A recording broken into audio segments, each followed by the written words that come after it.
எத்தனை தந்தையர்கள் உங்களுக்கு நீங்கள் செருப்பு வாங்காமல், உங்களுக்கு நீங்கள் தொப்பி வாங்காமல், உங்களுக்கு நீங்கள் ஷர்ட் வாங்காமல் உங்களுடைய மனைவிக்கும் பிள்ளைகளுக்கும் வாங்கி கொடுத்த அந்த பெருநாட்களை கொஞ்சம் எண்ணி பாருங்கள். இதுபோல் எங்கட வாப்பா அவ்வளவு கஷ்ட காலத்தில் வாழ்ந்த எங்கட வாப்பா செஞ்சிருக்க மாட்டாரா?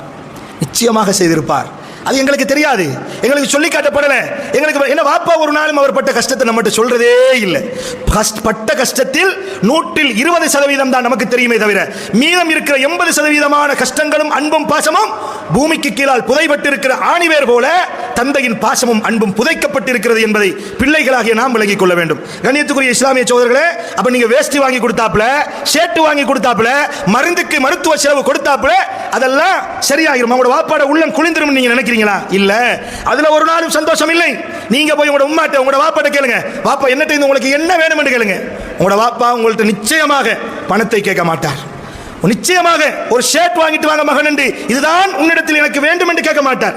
அதெல்லாம் சொல்லக்குள்ள என்ன தெரியுமா சொல்வார்? மகன் நீ விரும்பினா வாங்கிட்டு வா மகன் என்றுவார். நீங்க வெளிநாட்டில் இருப்பீங்க, 5 வருஷம் பின்னால வாரத்துக்கு உமாக்கு கோல் அடிப்பீங்க, பாப்பாக்கு கோல் அடிப்பீங்க. பாப்பா 5 வருஷத்துக்கு பிறகு நான் வாரேன் வாப்பா, என்ன கையில லட்சம் கணக்குகள் என்னோட கையில இருக்கி வாப்பா, உங்களுக்கு என்ன வேணும் என்று கேட்டா வாப்பாவினுடைய பதில் என்னவா இருக்குன்னு நினைக்கிறீங்க? வாப்பாவுடைய பதில் என்ன தெரியுமா? மகன் பரவாயில்லை, அல்லாட பாதுகாவல நீங்க வந்து சேருங்க மகன், அதுக்கப்புறம் மிச்சத்தை பாப்போம்னு சொல்றாங்களே. இதுதான் தாயும் தந்தையும் சோதர்களே.